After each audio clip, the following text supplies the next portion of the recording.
You're ready to, this is where Daddy puts you to sleep.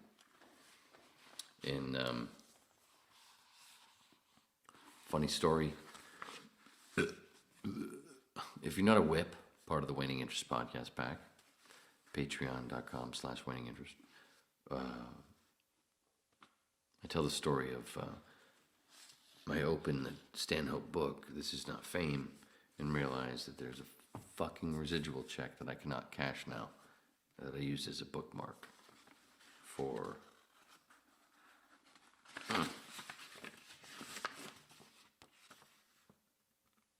$13.83. Oh, that hurts. That's a fucking case of beer, Holmes. So anyway, so I'll read you a story, because I know Doug won't mind. This is from This Is Not Fame, Doug Stanhope, a From What I Rememoir, chapter, Get All the Stage Time You Can. And forgive me, because I might laugh like every third, fourth, fifth sentence. But that's the best part.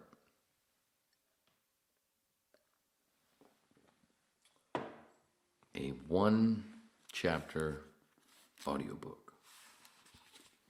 Man, the Waning Interest podcast is seriously interesting, isn't it? Oh, fuck.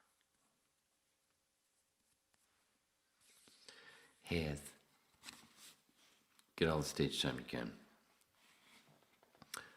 Ooh, I like the way this starts.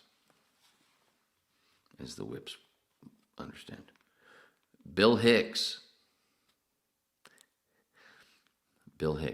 who I'll get to later, had a line where after any particularly caustic bit, he'd finish by saying, "Yes, and I'm also available for children's parties." Just after I moved to LA, Becker and I played a children's party. Or didn't, but we unwittingly booked it.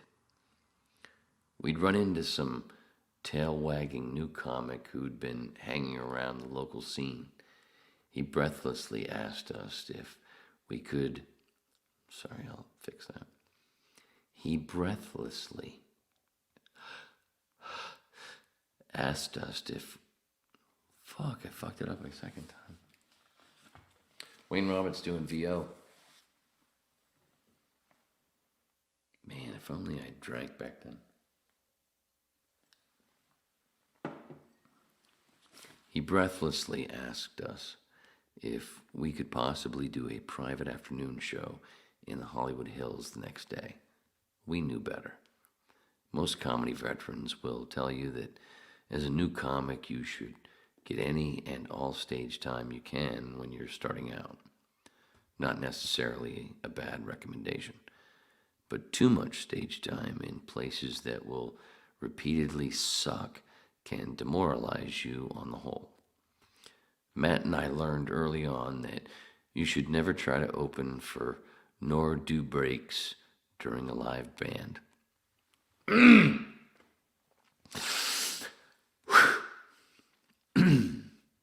An audience who are there to hear live music don't want to hear you talk, no matter how much your drummer friend tries to convince you that they love you.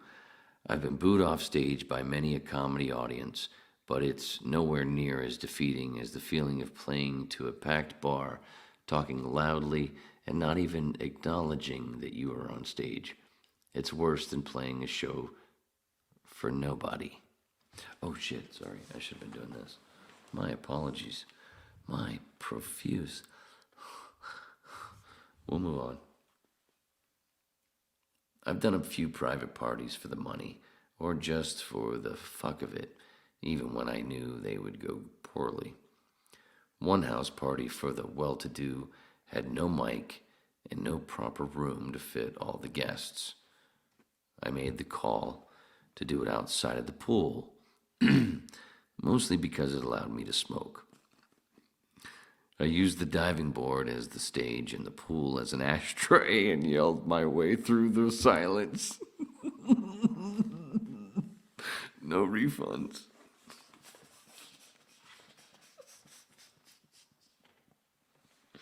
God, I could have read that better, but it's still fucking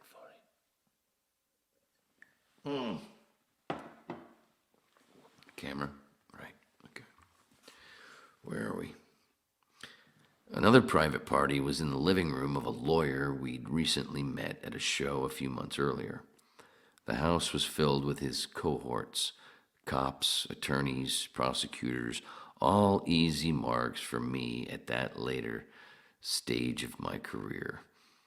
Instead of jokes, they got a lot of angry opinions and a summary of why they were all the cause of the rot in the core of America. The problem with lawyers is that you can't hurt their feelings.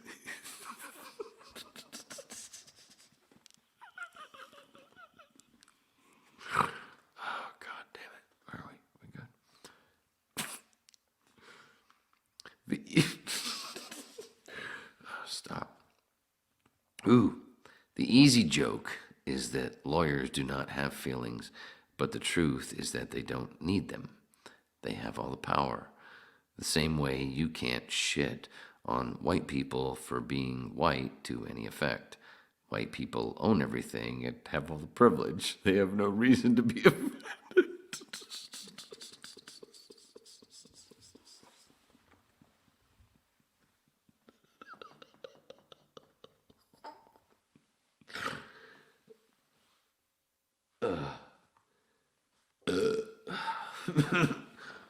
God damn. The lawyer show. The lawyer show turned into a drunken heckle fest. I didn't say henkle, did I? The lawyer show turned into a drunken heckle fest, and eventually, shit, is this better? Oh, this is better. Or is this better? This is better. What a douche. White people own everything. Oh, God. He's so funny. Oh, I ruined a nail. So, the lawyer show turned into a drunken heckle fest. Fuck, dude. Put this down for a second.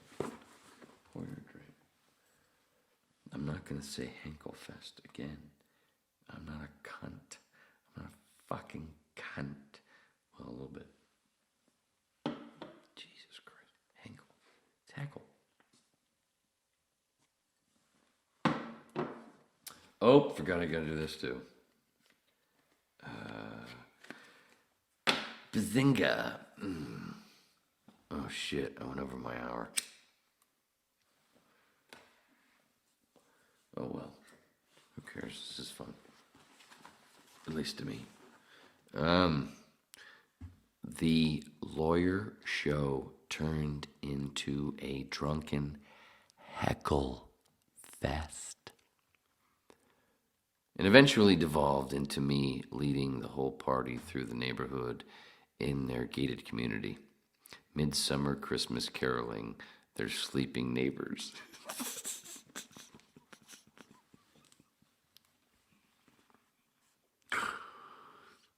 The lawyer who hired us, oh my God, he's got the same last name as the fucking Adam that I told you about earlier.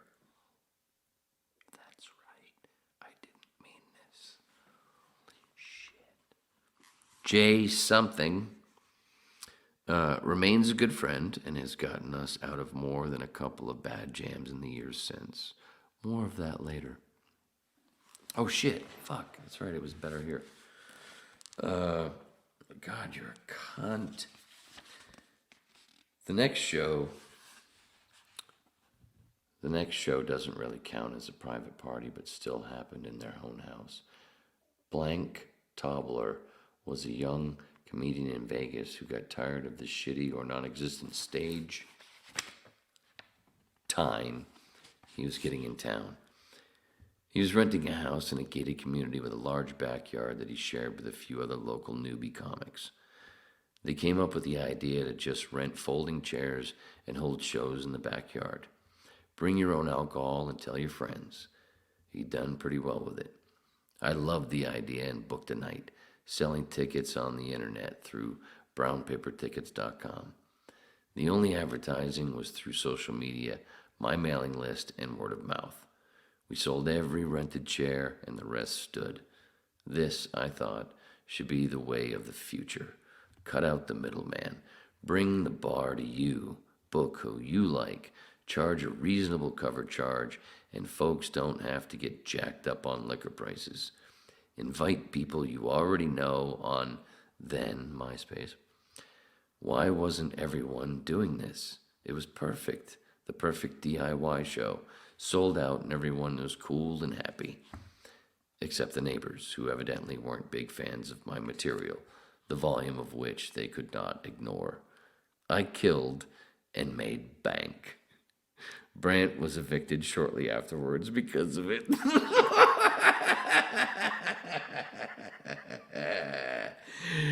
The chapter's not even over.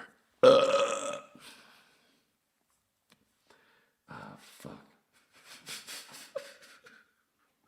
I read that pretty well.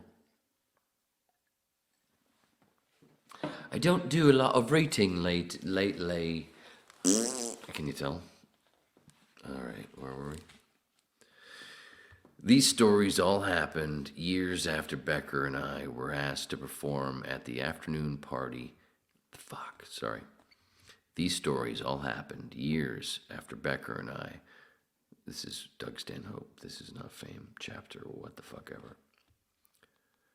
These stories all happened years after Becker and I were asked to perform at the afternoon party.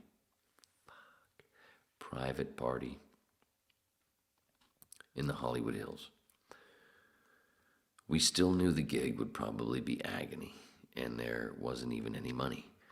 Maybe we thought it might be good career-wise. What if it was Spielberg's house and we turned it down unknowingly? There must have been a reason we said yes, even if just for free beer. But nobody had mentioned the children.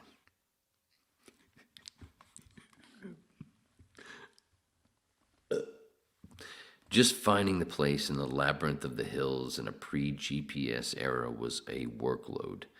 We found parking about 50 yards down from what seemed to be a 90% climb to the house at the top. We could hear the ruckus of the party with a comedian trying to talk over it as we passed the side of the house where ivy covered the chain link before we got to the front door. Allowing ourselves in, talent never knocks. We found our way to the backyard into a full-blown children's party. Not just a children's party, but a Hollywood children's party. It was set up to be some type of fundraiser for Arts for Kids.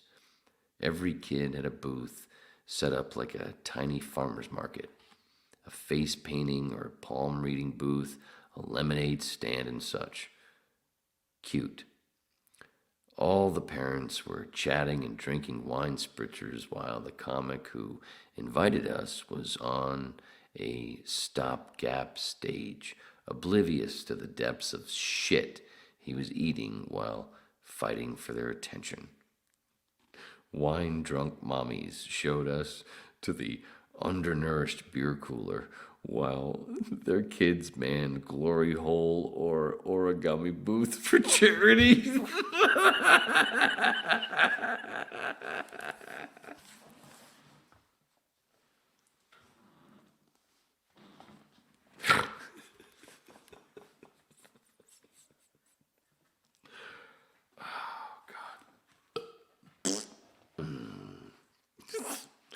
Anyway, Becker and I started drinking like we'd crossed a desert to get there, depleting their beer stores before settling for their wine. Our comic friend finally gave up on his set and announced that there was going to be a small break before the comedy resumed. Nobody noticed. Nobody cared. Becker and I were already living in the horror of what was to come like a lucid nightmare. I am a polite person on most occasions, even when I don't want to be. It's a character thing and sometimes a flaw. That day I was polite. I'm also self-aware that I'm a one-trick pony as a comedian. I have my material and that is all. I can't act. I don't do characters. I fail at crowd work. I can usually handle a heckler with a quick bar, but I'm no improviser. Just me and my act back then was rife with bits like suck your own dick dreams and bucket of vaginas.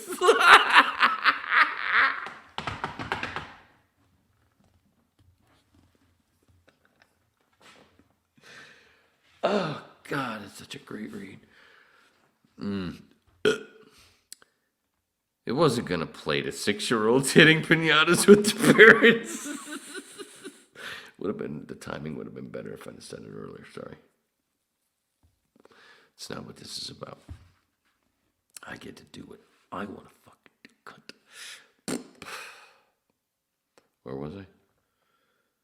The parents. On the hostess's tour of the house to the bathroom, I stopped her in the kitchen and told her earnestly that we'd had no idea this was a children's event and that Becker and I had no material that was appropriate for the function. We felt bad for drinking all of her beer before we bowed out of the gig, but we knew it would be far more impolite to go through with it. So true. Oh my God. Sorry. I meant to do this faster. She was completely unfazed. Oh, don't you worry about it. Becker and I snuck a sigh of relief as she turned her back. We took that to mean that she understood why we couldn't perform and that we were off the hook. But then she returned to the backyard, yelling for everyone to gather around, that the comedy was about to resume. Becker and I shit each other's pants through mere eye contact. We thought she understood that our material was too rough for kids. She was saying that she didn't care. What happened next was one of those beautiful and all too rare moments between close friends where Becker and I didn't have to say a word. We were staring hard and open-mouthed at each other, having a telepathic emergency meeting when the comic who'd brought us to the gig wandered towards us. Without any audible discussion, we pulled the kid by his shirt through the front door and yelled, "Go!" and started running. We ran like heap-footed fat convicts past the side of the house where the voices dulled from frivolity to confusion as they heard the trampling going down the slope, skidding in the loose gravel, our wheezing and giggling as we sprinted for our lives. Fight or flight in the absence of communication skills, only making the half-scream, half-laugh of girls on a roller coaster as we fled. God, what a genius. I threw the key into the ignition before I shut the door. I threw the key into the ignition before I even shut the door. As I jammed the Oldsmobile into drive and spit unnecessary amounts of rocks and dust into the air, I could see our hostess at the top of the hill, standing with her arms wide, palms out, incredulous as to what had caused such a panic. She probably thought we'd stolen jewelry from her bedroom. She will never know that serious a fear. She will never know the need to run or the ability to trust your instincts in those situations, even if they would be deemed unprofessional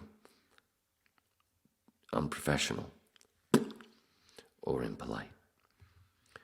So, my advice to those who ask is to do all the stage time you want to do. Personally, with shit gigs for no money being involved, I'd balance the story value against the pain threshold.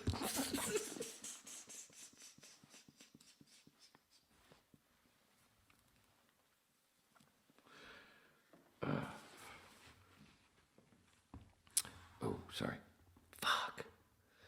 A clan rally or a swingers orgy have to be worth the risk just for the story. The company Christmas party for Dell computers will simply deaden you more and nobody will want to hear about it. Private parties are for crashing, not performing. That was Doug Stanhope. This is not fame from what I remember, chapter I don't give a flying fuck. But the next one's called Party Crashing. How funny. Anyway. Oh, what a fun whip, right? Jesus Christ, I didn't even open my last beer. But I'm not going any longer because, Jesus Christ, there's nobody here. Ugh.